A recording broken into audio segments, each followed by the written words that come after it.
ஓம் நமோ நாராயணாய. எல்லாருக்கும் நமஸ்காரம். ஸ்ரீமன் நாராயணியத்தோட 12வது தசகம் இன்னைக்கு ஆரம்பிக்க போகிறோம். இந்த தசகத்தோட ராகம் வந்து மோக்ஷாப்தி ராகம் அப்படின்னு சொல்கிறோம். தலைப்பு வராக அவதாரக, வராக அவதாரம் அப்படின்றது. அதாவது தன்னோட உடம்பிலிருந்து படைச்சார் இல்லையா, ஸ்வாயம்புவ மனு சதரூபா, இவா 2 பேரையும் தன்னோட உடம்பிலிருந்து பிரம்மா படைச்சார் அப்படின்னு நம்ம போன தசகத்தில் பார்த்தோம் இல்லையா. அப்போ என்ன பிரம்மா என்ன சொன்னார், இதே மாதிரி நீங்கள் 2 பேரும் பிரஜாபதிகளை வந்து உற்பத்தி பண்ணணும் அப்படின்னு சொன்னான். ஸோ அதனால பிரம்மா சொன்னதுக்காக ஸ்வாயம்புவ மனுவும் சதரூபாவும் என்ன பண்ணுறான்னா, படைப்புக்கு அப்புறமா இந்த ஜனங்கள் எல்லாத்தையும் அதாவது படைக்கணும் அப்படின்றதுக்காக ஆசைப்படுறான். அதில் அப்போ வந்து என்ன பார்க்குறாரு அப்படின்னாக்க, இந்த பூமியை பார்க்குறாரு. ஏன்னா வரத்துக்கு ஒரு பிளேஸ் வேணும் இல்லையா, அதனால அந்த பூமியை பார்க்குறாரு. ஆனால் அந்த பூமியை பார்த்தா அந்த இடத்துல பூமியே இல்லை. இப்போ என்ன ஆயிடுறது அப்படின்னாக்க, ரொம்ப ஷாக் ஆயிடுறாராம் இந்த ஸ்வாயம்புவ மனு. என்னடா இது, நம்மளை வந்து பிரஜைகளை பட அப்படின்னு சொல்லியிருக்காரு, ஆனால் அவள் இருக்கிறதுக்கு ஒரு இடமே இல்லையே. மாறா அந்த பூமி எப்படி இருக்கு, தண்ணியில் மூழ்கி இருந்துதான். அதுவும் எப்படி, அதாவது அப்படி ஒரு நேரமே இல்லாத நேரத்தில் தண்ணியில் மூழ்கி இருந்தது. தட் மீன்ஸ் என்ன, பூமி எப்போ தண்ணியில் முழுகும், பிரளய காலம் வரும்போது தான் தண்ணியில் முழுகும். இப்போ பிரளயம் கூட இல்லையே, எப்படி தண்ணியில் மூழ்கி இருக்கு அப்படின்னு, எதுவுமே எல்லாம் தப்பான காலத்தில் நடக்கிற மாதிரி இருக்கே அப்படின்னு யோசிக்கிறாராம். உடனே என்ன பண்ணுறாரு அந்த ஸ்வாயம்புவ மனு, சத்தியலோகத்துக்கு போய் அந்த பிரம்மாவோட திருவடிகளை வந்து அடைக்கலம் அடைகிறாராம். அப்போது பிரம்மா அங்கே என்ன பண்ணிட்டு இருக்கார், பிரம்மா எப்படிப்பட்டவர் அப்படின்னாக்க, அவரோட ஆசை என்னன்னா பெருமாளோட திருவடிகளுக்கே கைங்கரியம் பண்ணிண்டு சந்தோஷமா வாழ்ந்துட்டு வர்றது தான் பிரம்மாவோட விருப்பமா இருந்தது. அப்படி பெருமாளோட திருவடிகளுக்கு கைங்கரியம் பண்ணிண்டு அங்க இருக்கக்கூடிய அந்த பிரம்மாவை பார்க்கறதுக்கு இங்கேருந்து இந்த பூமி வந்து தண்ணியில மறைஞ்சு போயிடுதே அப்படின்ற விவரத்தை சொல்லி தனக்கு ஒரு வழி வேணும்னு கேட்கறதுக்காக ஸ்வாயம்புவ மனு வந்து சதரூபாயோடையும் முனிவர்களோடையும், ஏன்னா முனிவர்களையும் படைச்சார் இல்லையா பிரம்மா, அதனால எல்லாரோடையும் சேர்ந்துண்டு சத்தியலோகத்துக்கு போய் பிரம்மாவை பார்க்க போறார். இதுதான் வந்து 12வது தசகத்துல முதல் ஸ்லோகத்தோட அர்த்தம். 2வது ஸ்லோகத்தில் வந்து என்ன சொல்கிறாருன்னா, அந்த மனு அதாவது நான் வந்து உயிர்கள் எல்லாத்தையும் படைக்கும் போது இந்த நிலம் எப்படி இருக்கு தெரியுமா, நீரில் மூழ்கி போயிடுத்து அப்படின்றார். இது எப்படி இருக்கு, ஒரு பெரிய துன்பத்தை கொடுக்கக்கூடியதாக இருக்கு. அதனால நீ பாட்டுக்கு என்னை படைச்சிடுன்னு சொல்லிட்ட, ஆனால் இவெல்லாம் வாழறதுக்கு ஒரு இடம் வேண்டாமா, அந்த இடத்தையும் நீ தான் கொடுக்கணும் அப்படின்னு பிரம்மா கிட்ட வந்து ஸ்வாயம்புவ மனு வந்து வேண்டிக்கிறாராம். அப்போ அந்த பிரம்மதேவனும் கூட உன்னோட திருவடி தியானத்தில் ஆழ்ந்தான். யாரோட திருவடி தியானத்துல, குருவாயூரப்பனா இருக்கக்கூடிய உன்னோட திருவடி தியானத்துல ஆழ்ந்தார். இது 2வது ஸ்லோகம். 3வது ஸ்லோகத்துல நான் வந்து பிரம்மா என்ன சொல்றாருன்னா, நான் வந்து முன்னாடியே அந்த பிரளய நீர் அதை வந்து நான் சாப்பிட்டுட்டேன், ஆனா இப்போ இந்த நிலம் வந்து என்ன ஆயிடுத்து, நீருக்குள்ள மூழ்கி போயிடுத்து, நான் என்ன பண்ண போறேன்னு தெரியலையே அப்படின்னு சொல்லி உன்னோட குருவாயூரப்பா உன்னோட 2 திருவடிகளையும் அடைக்கலமாக பிரம்மா பிடிச்சுண்டானாம். அப்போ அவனோட அதாவது பிரம்மாவோட மூக்கு துளை அதிலிருந்து யார் வந்தா, குருவாயூரப்பனா இருக்கக்கூடிய நீ ஒரு பன்றிக்குட்டியோட உருவத்துல நீ வந்த அப்படிங்கிறது 3வது ஸ்லோகம். எதுக்கு வரார், அந்த பூமியை வந்து மீட்டெடுக்கிறதுக்கு பெருமாள் வராக அவதாரம் எடுத்துட்டு வரார். அதுதான் 3வது ஸ்லோகமா இருக்கு. அப்படி அந்த மூக்கு துளையிலிருந்து வந்த அந்த பெருமாள் எப்படி வந்தாராம், முன்னாடி கட்டை விரல், அதாவது நம்ம அங்குஷ்டம் அப்படின்னு சொல்லுவோம், அந்த அளவில் அங்குஷ்ட மாத்திரத்துல தான் வந்தாராம், அந்த உடம்போட தான் வந்தாராம். அப்புறம் என்ன ஆயிடுத்து, யானைக்கு ஒப்பான உடம்போட பெருசா வளர்ந்தாராம். அந்த மாதிரி மேல மேல மேல வளர்ந்து வானத்து அளவுக்கு வரைக்கும் உயர்ந்து வளர்ந்தாராம் பெருமாள்.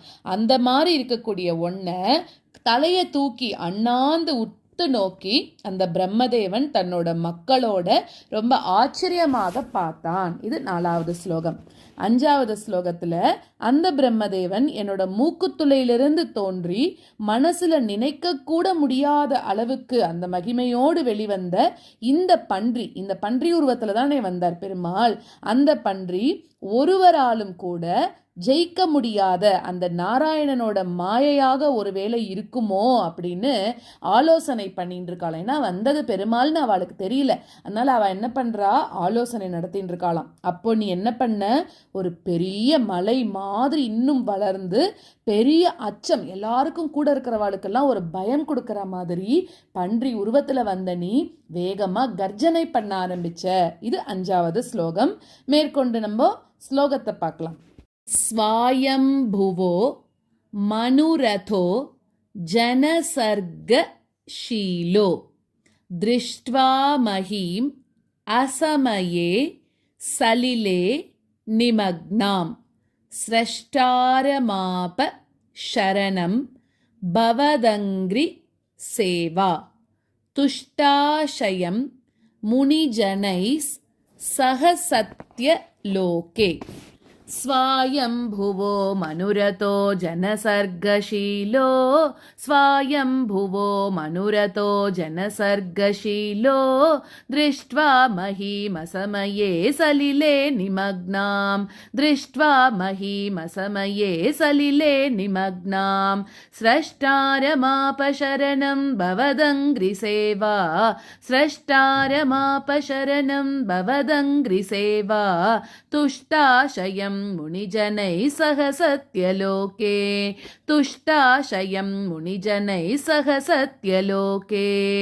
स्वायम्भुवो मनुरतो जनसर्गशीलो दृष्ट्वा महीमसमये सलिले निमग्नां स्रष्टारमापशरणं भवदङ्घ्रिसेवा तुष्टाशयं मुनिजनैः सह सत्यलोके.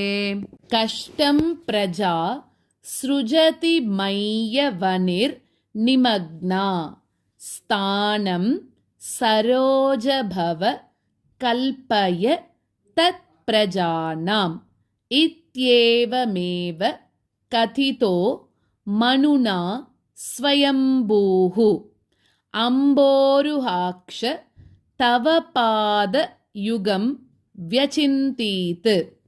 कष्टं प्रजा सृजति मय्यवनिर्निमग्ना कष्टं प्रजा सृजति मय्यवनिर्निमग्ना स्थानं सरोजभव कल्पय तत्प्रजानां स्थानं सरोजभव कल्पय तत्प्रजानाम् इत्येवमेव कथितो मनुना स्वयंभूः इत्येवमेव कथितो मनुना स्वयंभूः अम्बोरुहाक्ष तव पादयुगं व्यचिन्तीत् अम्बोरुहाक्ष तव पादयुगं व्यचिन्तीत्.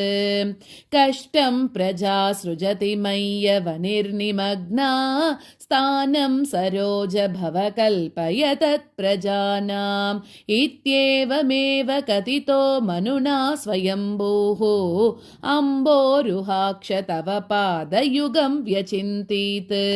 हा हा विभो जलमहं न्यपिभं पुरस्ताद् अद्यापि मज्जति मही किमहं करोमि इत्थं त्वदङ्घ्रि युगलं शरणं यतोऽस्य नासापुटात् समभवश् शिशुकोलरूपी.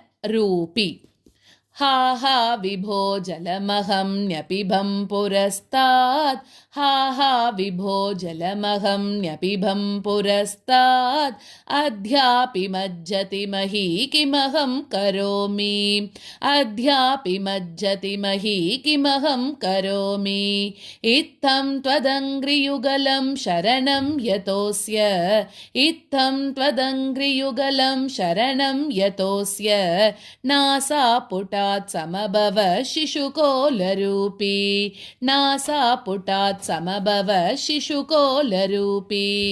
हा हा विभो जलमहं न्यपिभं पुरस्तात् अद्यापि मज्जति मही किमहं करोमि इत्थं त्वदङ्घ्रियुगलं शरणं यतोऽस्य नासापुटात् समभव शिशुकोलरूपी.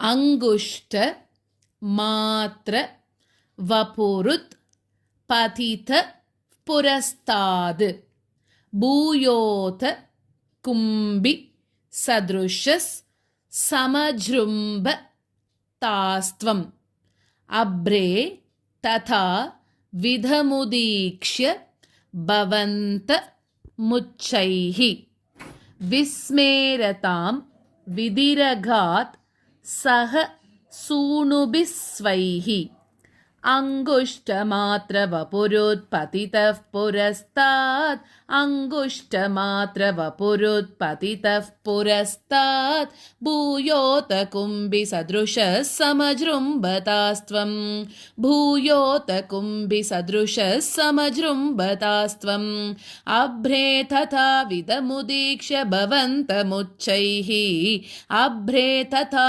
विधमुदीक्ष्य भवन्तमुच्चैः विस्मेरतां विधिरगात् सह सूनुभिः स्वैः विस्मेरतां विधिरगात् सह सूनुभिः स्वैः अङ्गुष्ठमात्रवपुरुत्पतितः पुरस्तात् भूयोत कुम्भि सदृशः समजृम्भतास्त्वम् अभ्रे तथा विधमुदीक्ष्य भवन्तमुच्चैः विस्मेरतां विधिरगात् सह सूनुभिः स्वैः कोसावचिन्त्य महिमा किटिरुत्थितो मे नासापुटात् किमु भवेद् अजितस्य माया इत्थं विचिन्तयति धातरि शैलमात्रः सद्यो भवन् किल